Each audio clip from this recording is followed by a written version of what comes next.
Hare Krishna, Hare Krishna, Krishna Krishna, Hare Hare, Hare Rama, Hare Rama, Rama Rama, Hare Hare.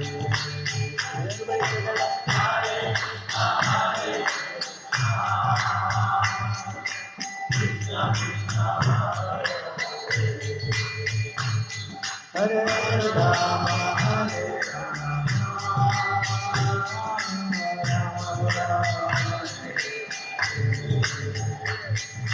Hare Krishna, Hare Krishna, Krishna Krishna, Hare Hare, Hare Rama, Hare Rama, Rama Hare Hare.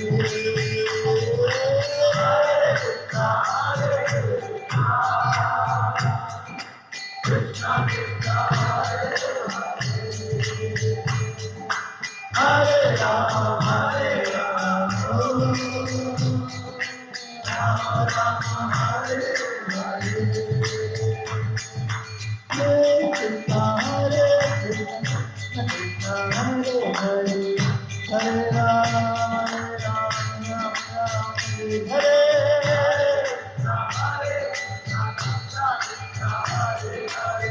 Hare Rama, Hare Rama, Hare Hare.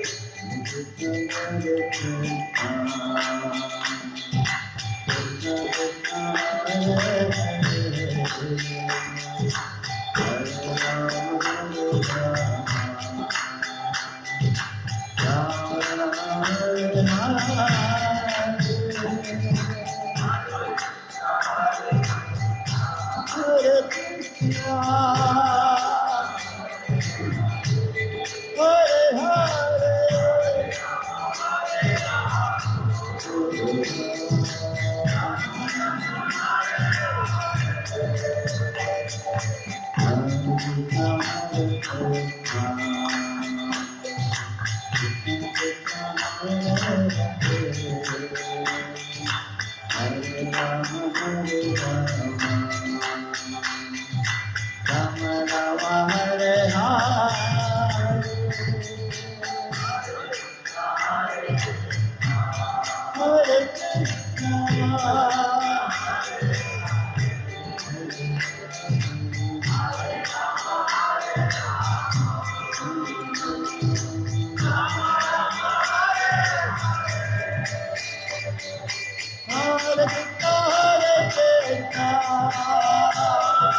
Krishna Krishna, Hare Hare, Hare Rama, Hare Rama, Rama Hare Hare. Hare Krishna, Hare Hare,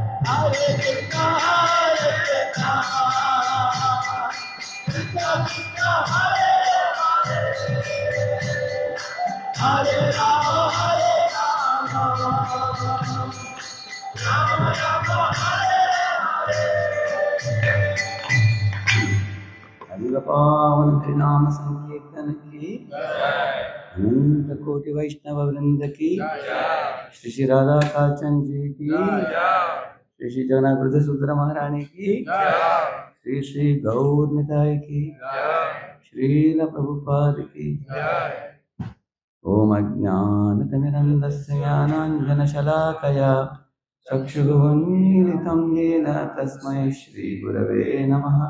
नमः ओं विष्णुपादाय कृष्णपृष्ठाय भूतले श्रीमते भक्तिवेदांत स्वामीति नामिने। नमस्ते सारस्वते देवे गौरवाणी प्रचारिणे निर्विशेष शून्यवादी पाश्चात्यदेशतारिणे वाञ्छाकल्पतरुभ्यश्च कृपा सिन्धुभ्येव च पतितानां पावनेभ्यो वैष्णवेभ्यो नमो नमः।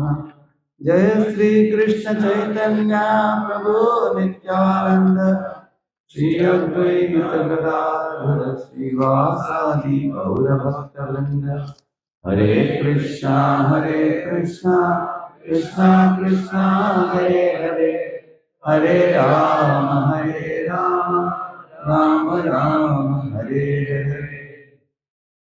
Welcome all of you for the Sunday Feast lecture here at Sri Radhakachanji's Lotus Feet.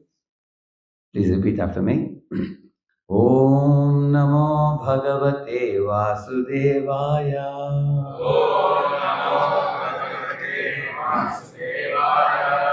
Om Namo Bhagavate Vasudevaya.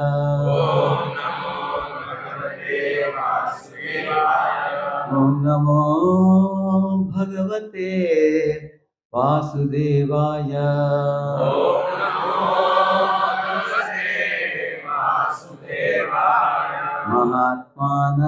Mahatmanastu mam partha Devim prakritimashritah bhajantyananya manaso Jnatva bhutadimavyayam. We are reciting from the Srimad Bhagavad Gita, 9th chapter, shloka number 13. Mahatmanastu mam partha Devim prakritimashritah bhajantyananya manaso Jnatva bhutadimavyayam.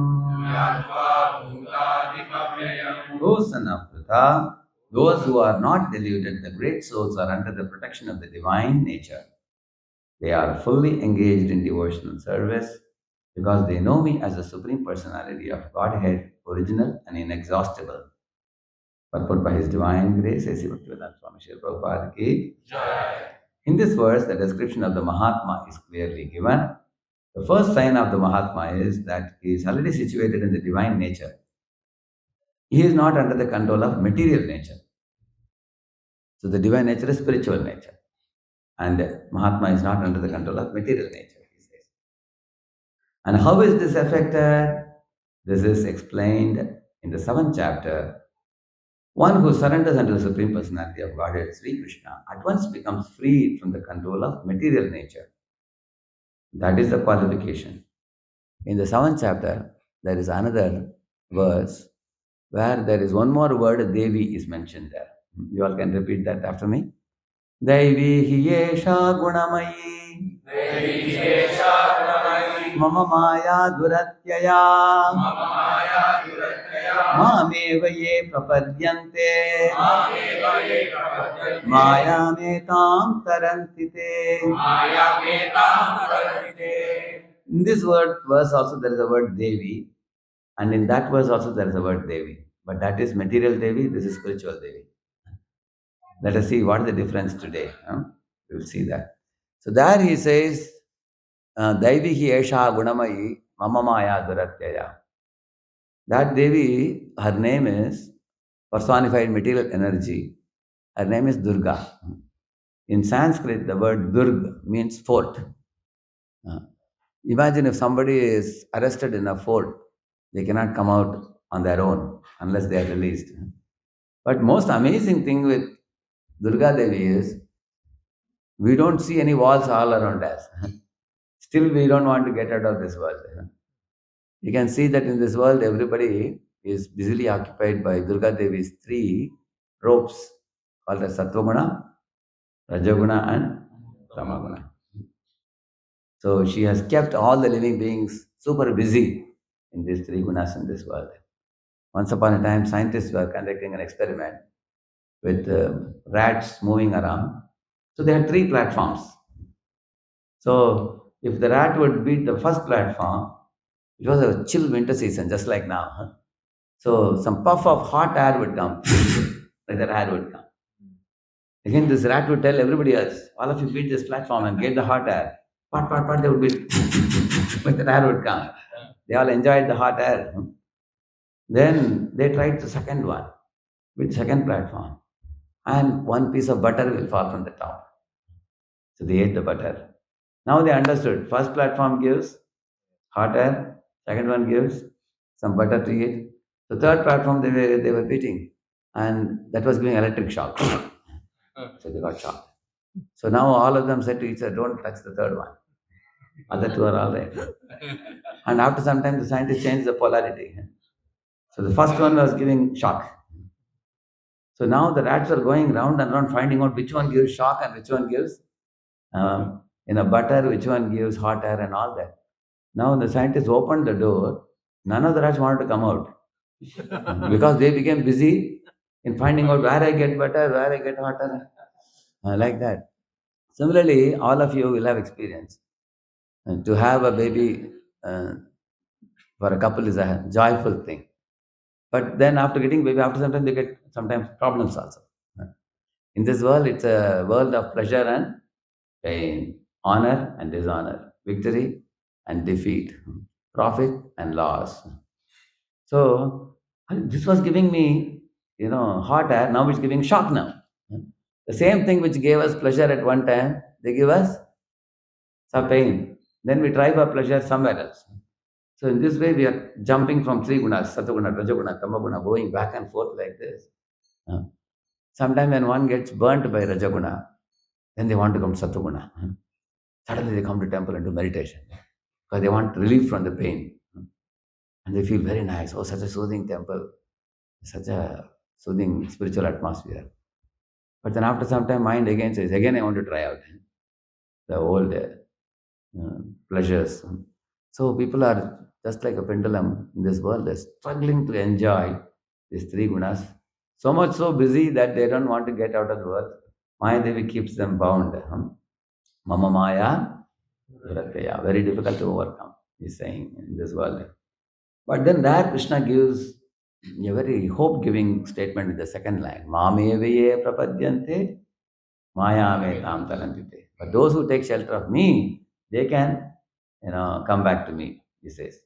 So if you hear only the first line, one may get psychosomatic depression. Yeah?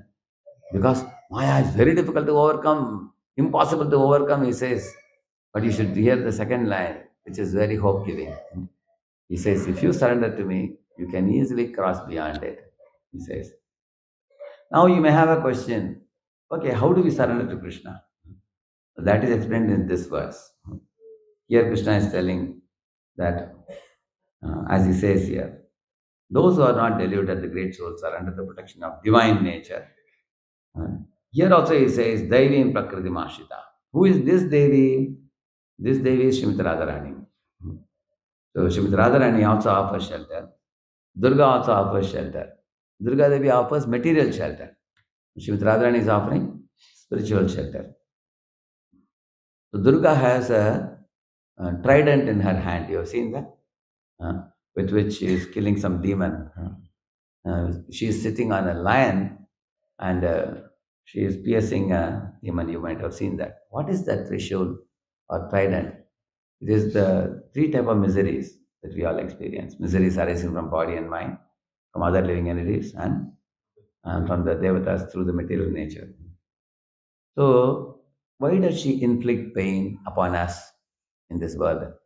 Actually, God is not inflicting pain upon us. We get pain by our own actions.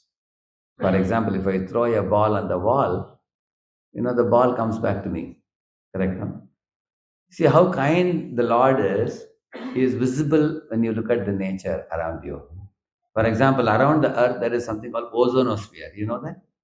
Now, what is ozonosphere? It actually prevents the ultraviolet radiation from coming from the sun into the earth. But foolish human beings, they create these automobiles which, emanate the carbon monoxide, which goes and depletes the ozone layer. So we have broken the ozone layer due to which UV radiation is coming.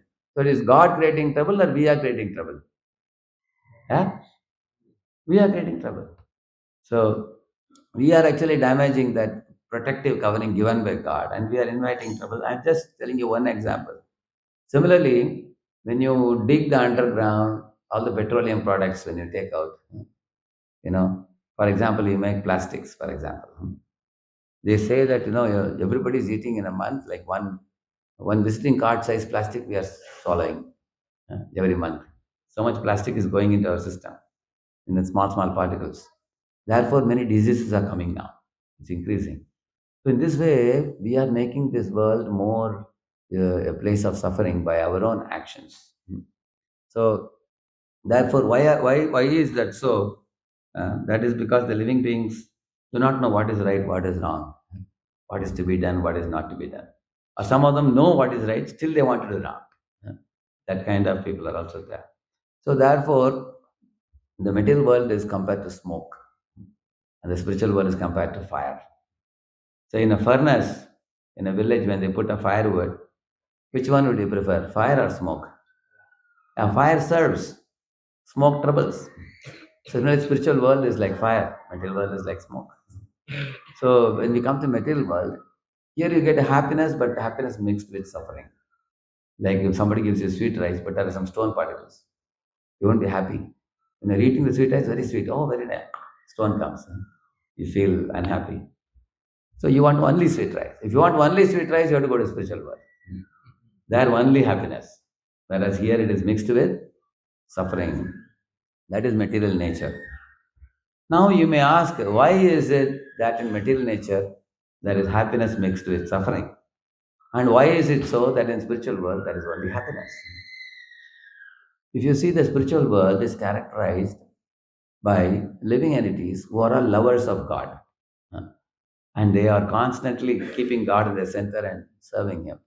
Like I heard that one time in Vrindavan, Goloka Vrindavan, the sun, sometimes you will see that in Vrindavan, even today, if you go to Vrindavan, the sun is hot sometimes. You wonder, it's a holy abode. Why should it be so hot? It should be a very soothing climate, you think. But the sun is hot so that everybody can get service opportunity. Huh?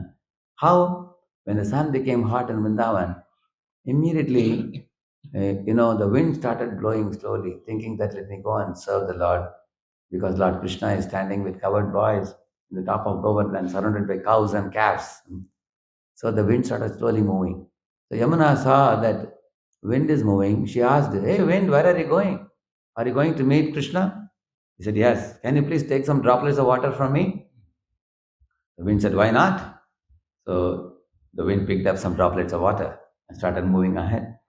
Then, when he was passing through the garden, the flowers asked, "Oh, my dear wind, can you do me a favor?" I said, "What do you want? Can you take some of my pollen also, so that Krishna feels fragrant? It'll be nice." And the wind said, "Thank you for enriching my service. You're helping me to serve Krishna better." So, in this way, wind carried that also. And then they started moving. The wind started moving towards Govardhan. And then he went round and round. And Krishna smelled the fragrance of the pollen and the cool wind. Just like in a water cooler, you have air along with water particles. You feel very nice, isn't it? Now, especially in summer season. And Krishna and covered boys took a long breath and said, "Oh, wow, it's wonderful." They felt a very pleasant experience. Meanwhile, the clouds which were at the extreme end of the sky, they were thinking, "What are we doing? We are not doing any service." See, the Lord's body is getting hot by the heat of the sun. They started gradually moving towards Vrindavan, and then they made a big umbrella above Krishna and covered boys. And they started drizzling. You all know drizzling, right? Drizzling, you like drizzling? When we were small children, whenever it's drizzling, we would go out of the house and play. Mom would shout, "Hey, come inside, you will get cold." You tell her, "Coming, coming," but you'll never come inside.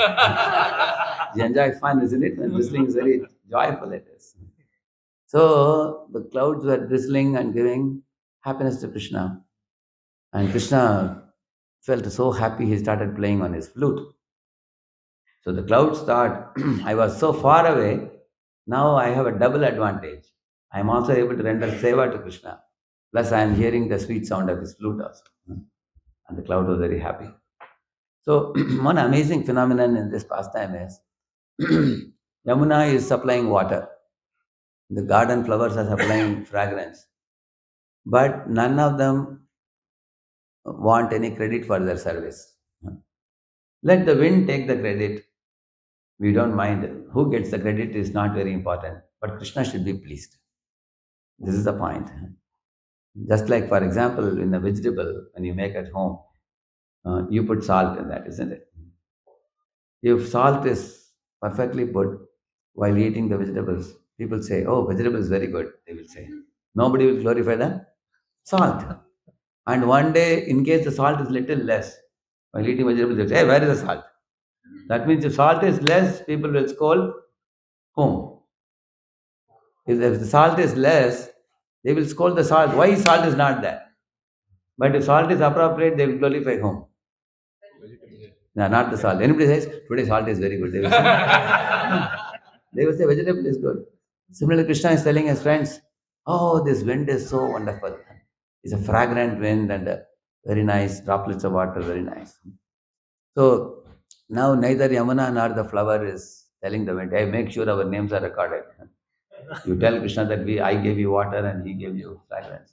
Nobody bothers about the credits in spiritual world. Tat sukhi sukhitvam means they get pleasure in Krishna's pleasure. They get pain in Krishna's pain. So when they saw Krishna is feeling heat, they felt pain. One day in our temple, we were making chandan. Sandalwood is making during the Chandan Yatra time. One visitor came and he said, why are you guys making this? Devotee said, we are going to apply it on the deity because it is summer season. Lord is feeling very hot. That fellow said, I thought you guys are making it apply on yourself. Are you not feeling hot? Yeah, Devotee said, yes, we are also feeling hot. But we are confident that if we please the Lord, then we naturally become happy. And that man couldn't understand, how is that? Huh? How is it by pleasing the Lord you become happy? This is very cooling. Why don't you apply it yourself? Then I was passing by. I told him one famous verse from the Srimad Bhagavatam. Naivatmana prabhurayo nijalabha purno manam janada vidusha karuno vrinite yatyajano bhagavate vidadhi tamanam tachatmane patimukhasya yatha mukhashri. Prahlad Maharaj is saying this verse, my dear Lord, Narasimha, he's saying that Naivatmana Prabharayam Nijalabha Purno. In this world, people do not know. Everybody tries to selfishly satisfy their senses. But what is it like? Imagine if I take a gulab jamun in my hands and do like this. Can my hand get nourishment by that? No. Hand cannot get nourishment. But if the hand puts it in the belly, then the hand gets nourishment. All of you look at your own body. All the senses are cooperatively working to, fill up the belly. Hmm? Like Prabhupada says one story from Panchatantra. He says that once all the senses came together on a strike, they said, hey, we are all working hard, but look at this stomach is not doing anything. That was their argument. The eyes said, I am the one who looks at the food. The nose said, I am the one who smells the food. Teeth said, you guys shut up, I am the one who crushes the food. And the tongue said, you may crush and give, but the food is not tasty, I will spit it out. The tongue said, I am more important. Everybody was talking about their own self-importance. Hmm? And the hand said, if I don't pick and give, what you guys will do? And all of them said, yes, his hand's job is very important. And the leg said, I am the one who take you all to the hotel. Huh? If I don't walk, hand also cannot pick up the food. How will barely pick it up from? Huh? Then all of them agreed, leg is doing a very, very vital job. Then they all said, one fellow is not doing any job. Who is there? Stomach. Huh? And he gets all the food. Now let us go on a strike. We will not give any food. So, when they all didn't give food to the stomach, guess what happened? The legs became weak, hands became weak, head was reeling. All of them realized that without feeding the belly, we are becoming weak. Then they all agreed, now let us serve the belly. So in the same manner, God is the center of the spiritual world. When actually you will see when you put food in the belly, what happens if you see, scientifically if you see, that is converted into blood and taken to the heart and circulated to all the body. Just like you see, the sun is absorbing water from the ocean, but does it keep it with himself? What does the sun do? He gives it back as rains. It takes the water and gives back as rain. Similarly, the stomach takes all the food and gives it all back as nourishment to all the parts of the body. Similarly, when one keeps Lord in the center and you serve Him, you truly become happy. Prabhupada says in one place, when you go on a Rath Yatra, all the devotees chant and dance in front of the chariot, correct? No? Lord's cart. Hmm. If somebody feels some pain in the leg, they are also allowed to sit in the chariot, correct or not? You've seen some devotees sitting in the chariot, correct? There is some provision for sitting also. And the Lord eats Rajabhog Prasad. After that, what he does? He gives it back to devotees. The Prabhupada says how wonderful the life of a devotee is. Devotee gets the best prasad, huh? And devotees also get to travel with the Lord in the cart. Lord is so kind, he keeps devotees with himself in the cart, huh? If they feel the pain in the leg. So those who please the Lord, they will naturally attain happiness. Prahlad said an example in that shloka. He says, if a lady puts bindi means, what do you call this in English? Do you understand bindi? Yeah. When I said like that, everybody understood what it is. Huh? So when she puts here in the mirror also, you will find it automatically. It will come. If she puts a earring will come. If she puts a nose ring, it will come in the mirror. Because all the jivas are tiny reflections of Lord. So when you please the Lord, you will automatically be pleased. It's very natural. Huh? So that's what Prahlad said. Similarly, you will see when the devotee's life is centered around understanding what the Lord says and how to please Him. That is the spiritual world. They are called Mahatmas. Huh? Mahatma devotees are always thinking how to please the Lord. So those who please the Lord naturally become happy. For example, think about a small baby, 6 months old baby. Does the baby, ask the mother, "Mom, winter is coming. Can you get me a sweater?" Huh? Does the child ask? No. Who worries about the winter season? Same with devotees also. Devotees never ask the Lord, "My dear Lord, can you give me this?" Lord says, "Why are you asking me? I'm already going to give you." The devotees have full confidence. Lord knows what I need, and Lord knows what is good for me. Hmm. Lord knows what is not good for me. If He doesn't give me something, it's not good for me. If He gives me something, it's good for me. So devotees totally depend on the Lord, and they don't expect. On the contrary, devotees think of how to please the Lord. Hmm. You see, at one time in the Ramayana, we read when Lord Rama was in the forest, his good wife Sita was stolen away by one demon whose name is Ravana. And when Sita was kept in Lanka in arrest under one Ashoka tree, she was not eating at all. She was constantly chanting Lord's names, remembering the Lord. At that time, Lord Rama actually is worried that she is not eating anything. If one doesn't eat for many days, they will perish, no? So Lord inspired Brahma, and Brahma in his heart thought that somehow I have to reach something to Sita. He called Indra and said, "Take the sweet rice, celestial sweet rice. Go and give it to Sita. So that if Sita eats this, for 1 year she doesn't have to eat. One cup you eat celestial sweet rice, for 1 year you don't have to eat at all."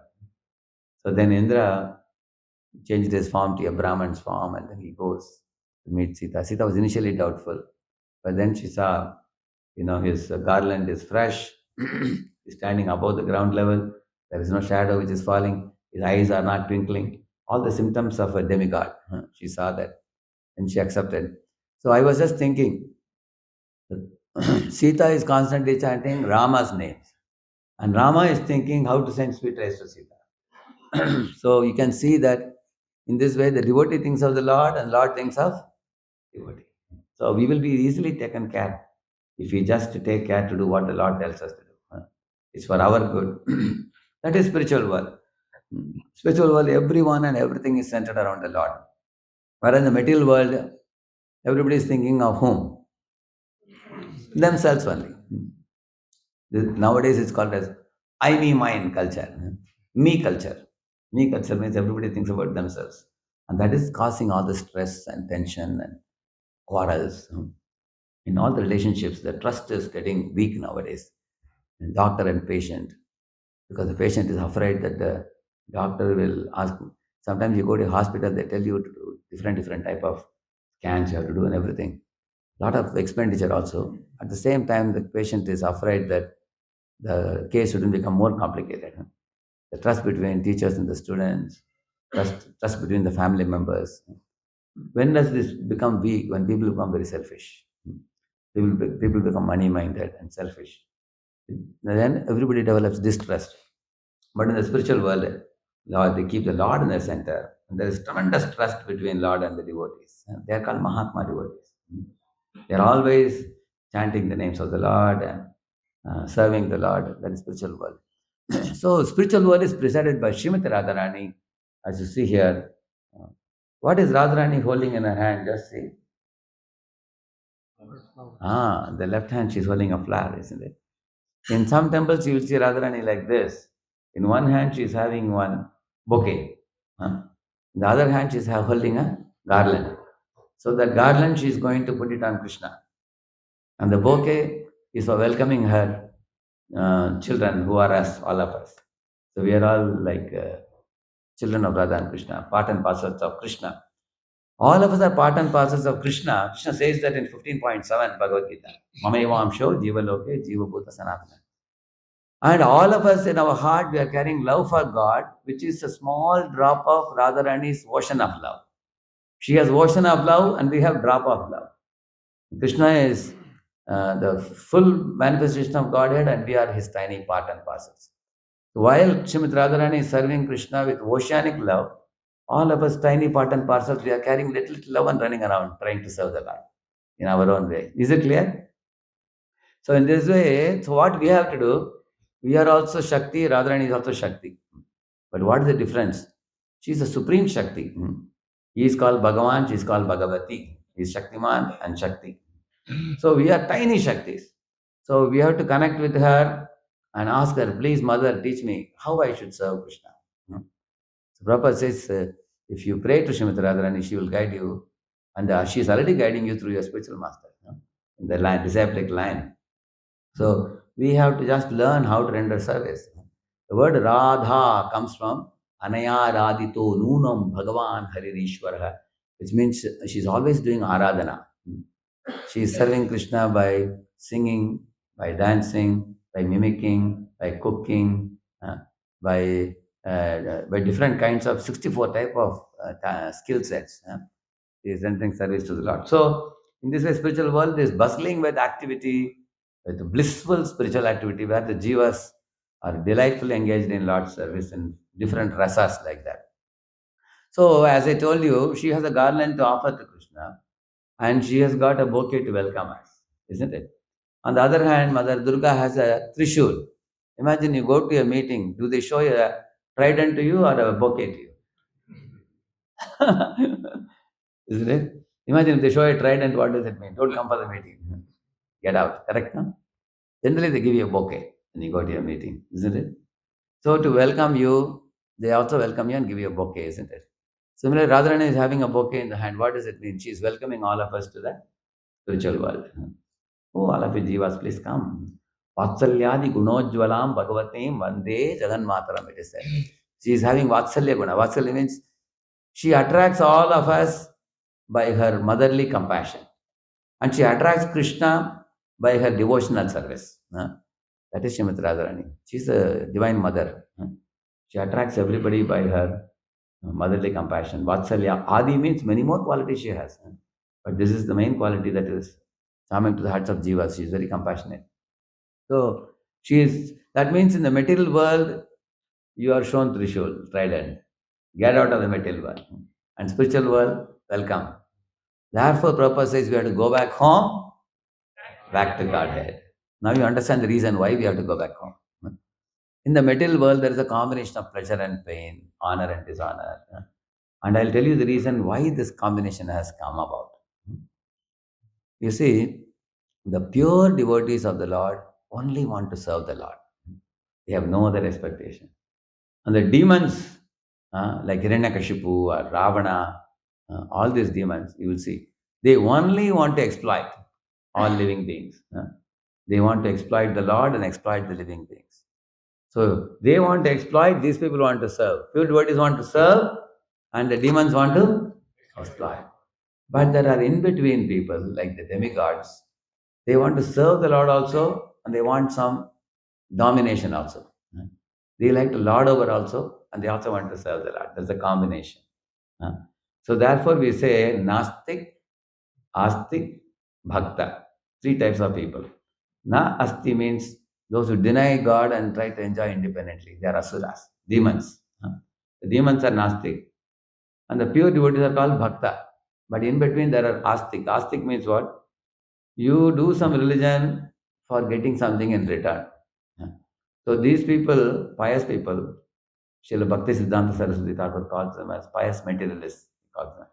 So there is an atheistic materialist, pious materialist, and pure devotee. So what do you want to become? Pure devotee. So if you are pure devotee, then you go back to Godhead and you have no more suffering in the material world. Krishna has given promise in many, many verses.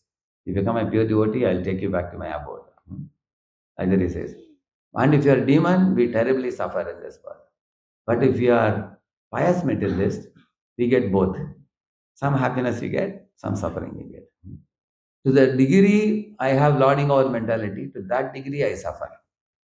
To the degree I have seva bhav, service mentality, to that degree I feel bliss. So what I should do? I should increase my service attitude and gradually shrink my material tendencies. Now let us understand what are those material tendencies. There are three material tendencies in this world: proprietorship, controllership, enjoyership. Three things. Proprietorship means people try to own. People try to own more and more place. Like you see, for example, Alexander, he wanted to conquer the whole world.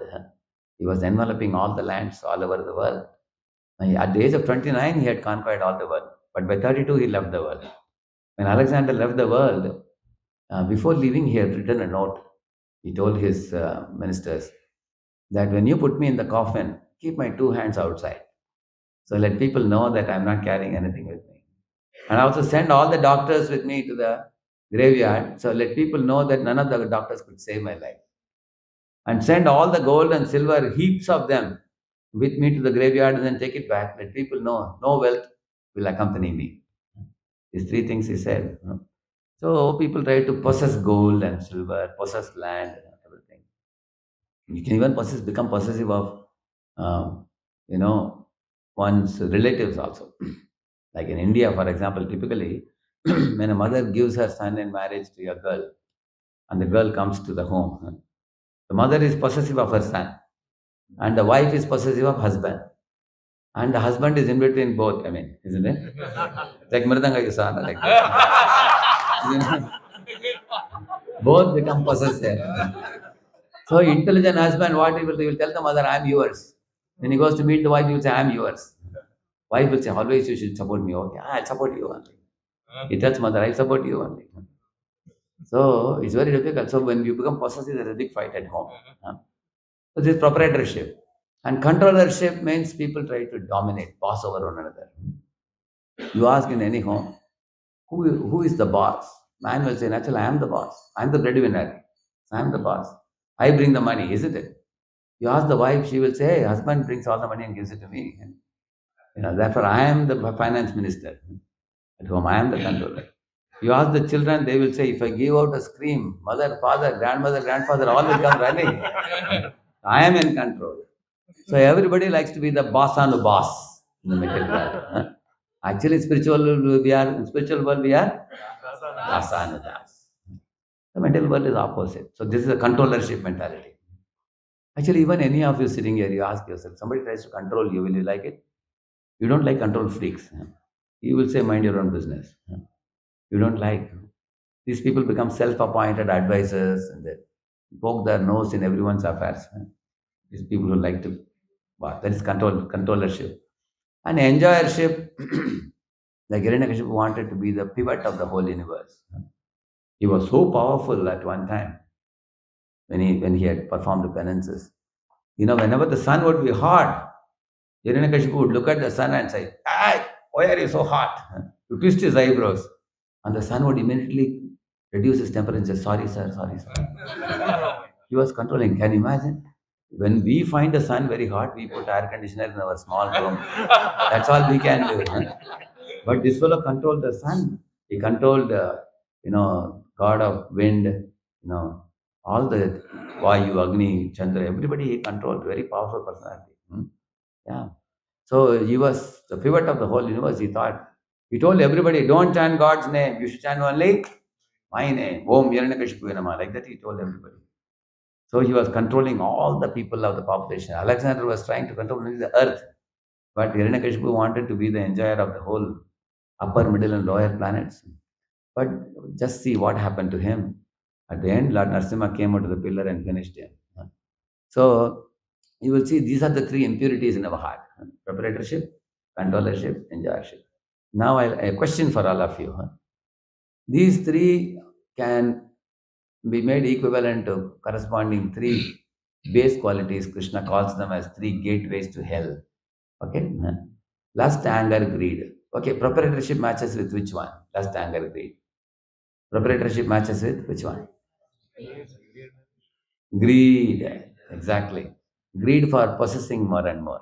Huh? What is lust? Lust means I want. That's lust. Greed means I want more. I want more. Just like if you get M&M. Huh? You know M&M? Children want M&M. But mother gives one or two. Like when my first mother showed me the packet, I ate one or two. I said, wow, what is this? Where does this come from? She showed the packet. I said, give me the packet, I'll take care. After one packet, guess what I said? I said, take 3 dozen packets. I told her. She said, all your tooth will be gone. So when you are given, you want more. And when she says no, they become angry.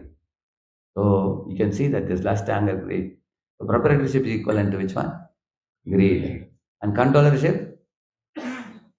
Controllership is matching with which one? Anger. Why anger? Durvasa Muni tried to control Ambarish, correct? He was angry. So angry people try to control. Hiranyakashipu tried to control Prahlad, like that.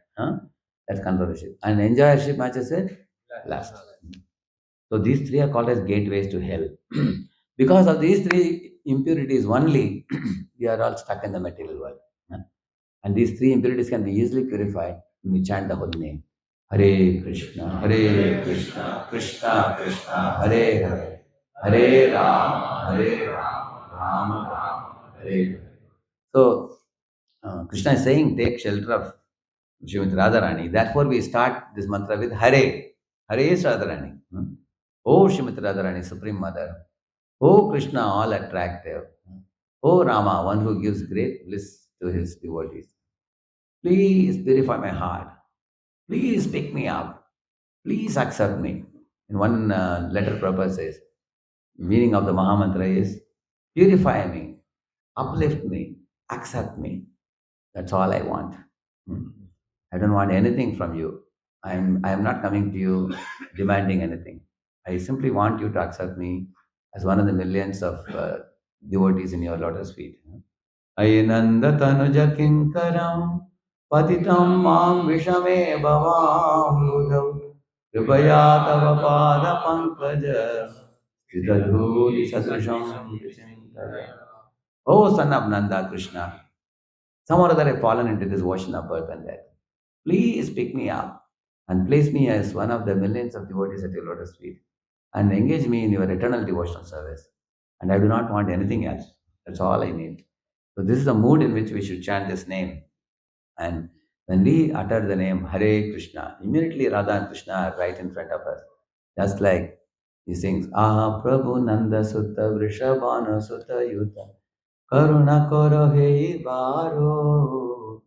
So Narottama Das is singing that when I chant Hare Krishna, Radha, divine couple are present and they are hearing us, they are blessing us, they are accepting us, and we become a part of the spiritual world by chanting this name. So my humble request to all the assembled visitors to the temple today, some of you are already senior devotees, some of you are newly coming to the temple. You just practice these four things in your life, and you will be following this verse. You are getting the shelter of the divine Devi, Srimati Radharani. And then the material Devi, Durga, will give you relief from this world. She will send you out, and then you will go back to Godhead. So, first is very simple thing. Just as you have come today, at least once in a week you visit the temple. That is association. Association is very important. Because when you come and hear the message from the scriptures and then associate with other devotees, you develop a great, spiritual thirst and quest. You grow very nicely. So, uh, just like for example, if you put iron rod in fire, it becomes fiery. Similarly, coming to temple and meeting devotees, taking darshan, taking prasad, you'll become fiery in your spirit, spiritual spirit. Okay. Secondly, B for Bhagavad Gita. Just read one page a day in 5 minutes. You don't have to worry too much. Don't think book is very bulky. I'm only requesting you how many pages? One page a day, 5 minutes. And that is B. And C for chanting Hare Krishna. Take a japa beads from here. It's a very powerful method of purging the impurities in the mind and also calming the mind. Your mind will become calm, cool, collected, and focused and concentrated. And you can do everything with clarity in life. Many people bring their problems. They say that, like one man was talking to me, 2 hours his problems. I told him, can you chant one round of Mahamantra? He said, where is the time? I said, no, just now you have spent 2 hours. Man. So much time you have. So just I am requesting 10 minutes from you. In this beats, 108 beats to chant. Hare Krishna, Hare Krishna, Krishna Krishna, Hare Hare, Hare Ram, Hare Ram, Ram. Ram. So this third one. And fourth one is very easy. Without even telling people do it. That is the devotional diet. Prasadam. So A for, B for, C for, D for, that's all. And of course you can do the E also. E is engagement in seva. You can do some service. So this ABCD you do, you will get shelter of the divine energy. And this temple is actually extension of the spiritual world. So you come to the right place. This verse applies because you are going to follow this verse by doing this ABCD, and your life will become very sublime, truly joyful. You can rise above the more you are in material energy, you feel the prick and pain of the material energy. Durga is pricking you with the trishul. You come to the ABCD divine platform, you can experience a spiritual bliss. Thank you very much. Prabhupada ki Jai.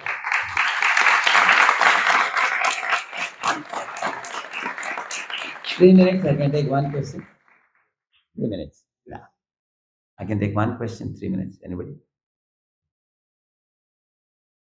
That's a hand. Thank you. You mentioned that the Lord knows best what to give, what to give. There is no need to ask. But often, even after hearing this, so many times, hearts to ask. Because we think probably Lord may not be aware. Our mind thinks like that. Better inform him. Things like that.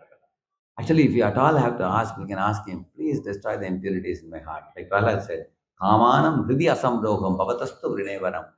Okay, my dear Lord Narasimha, you really want to give me something? Give me one benediction. Destroy all the impurities in my heart. Like that he prayed. You can pray like that. Or you can pray like Prithu Maharaj. You know what Prithu Maharaj prayed? When Lord asked Prithu, what do you want? He said, my dear Lord, I am afraid to ask you for anything because I may ask you something which I am attached to, but which can be very harmful to me.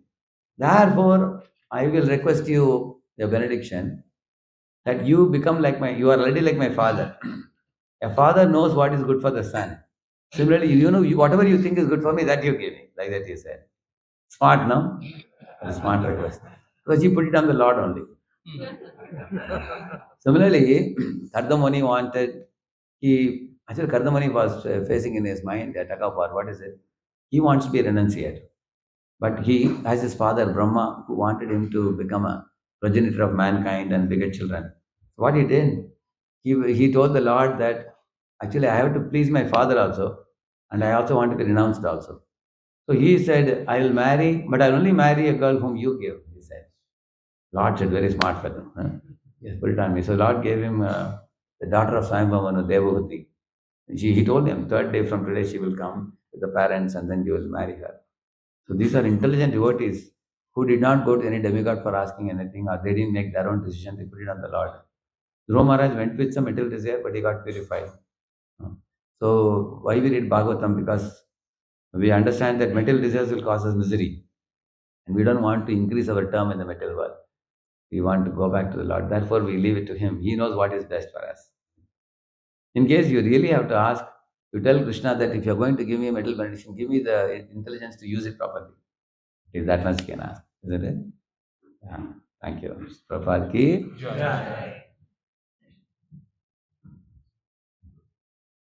Thank you. Let's give a big hand for the great Radheshyam.